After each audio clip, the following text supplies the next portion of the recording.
Hello guys, എന്ന് നമുക്ക് തുടങ്ങാല്ലേ? ഈ ഇൻവിറ്റേഷൻ കാർഡ് വന്നപ്പം മുതൽ ഞാൻ നോട്ട് ചെയ്ത് വെച്ചിട്ടുള്ളൊരു സംഭവമായിരുന്നു. നോട്ട് ചെയ്യല്ല, നോട്ട് ഇട്ട് വെച്ചിട്ടൊരു സംഭവമായിരുന്നു. എൻ്റെ മൈൻഡിൽ എങ്ങനെ കട്ട് ചെയ്യുമെന്നുള്ളത് എനിക്കൊരു ധാരണ ഉണ്ടായിരുന്നില്ല. പക്ഷെ കട്ട് ചെയ്ത് വന്നപ്പോൾ നല്ല പക്ക ആയിട്ട് കിട്ടുന്നുണ്ടായിരുന്നു. അയ്യോ, പറയാൻ മറന്നു, നമ്മൾ ഉണ്ടാക്കാൻ പോണത് ഒരു സ്പെഷ്യൽ വാൽക്കണ്ണാടിയാണ്. അതിൻ്റെ ആ ഒരു ഡിസൈൻ എന്നെ കണ്ടില്ലേ, ഒരു വാൽക്കണ്ണാടിയുടെ ഷേപ്പ് ഒക്കെ ഇല്ലേ. വരുമ്പോൾ ഞാൻ വിചാരിച്ചു ഇതൊന്നും അവസാനം ഒന്നിലും എത്തൂല എന്നുള്ളത്.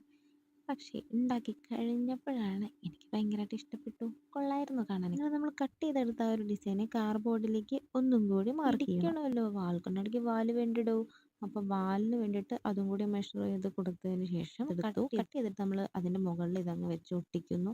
ഇങ്ങനെ കാണാനായിരുന്നില്ലേ കുറച്ചും കൂടി രസം. അതെന്തെങ്കിലും ആവട്ടെ, നമ്മൾ വെറൈറ്റി കൊണ്ടുവരണം. വെറൈറ്റി കൊണ്ടുവന്നാലേ നമുക്ക് ക്രാഫ്റ്റ് സെറ്റ് ആവുള്ളൂ. അപ്പോൾ നമ്മൾ നെക്സ്റ്റ് സ്റ്റെപ്പായിട്ടുള്ള കവറിങ്ങിലേക്ക് കിടക്കുകയാണ്. നമ്മുടെ പിടിക്ക് കവറിങ് കൊടുക്കാൻ വേണ്ടിയിട്ട് ഞാൻ യൂസ് ചെയ്യുന്നത് ആ കല്യാണക്കത്തിൻ്റെ തന്നെ ബാക്കി ഭാഗമാണ്. നമ്മൾ ഇങ്ങനെയല്ല കേട്ടോ ഒട്ടിക്കുക, അതിൻ്റെ തൊട്ടപ്പുറത്ത് ഡിസൈൻ കണ്ടപ്പോൾ എനിക്ക് അത് ഭയങ്കരമായിട്ട് ഇഷ്ടപ്പെട്ടു. പക്ഷെ കാണാനൊരു ഭംഗി വൈറ്റ് കളർ ആയിരുന്നു. പക്ഷെ വീഡിയോ എഡിറ്റ് ചെയ്യുമ്പോഴാണ് ഞാനത് നോട്ട് ചെയ്യുന്നത്. കല്യാണക്കത്തോണ്ട് ഇങ്ങനെ ഒരു ഉപകാരം ഉണ്ടെന്ന് മനസ്സിലായില്ലേ? അപ്പോൾ എന്തായാലും നിങ്ങൾ വീട്ടിൽ ട്രൈ ചെയ്ത് നോക്കുക. ഇഷ്ടപ്പെട്ട ലൈക്ക് ചെയ്യണം, ഷെയർ ചെയ്യണം, സബ്സ്ക്രൈബ് ചെയ്യണം. Okay, by.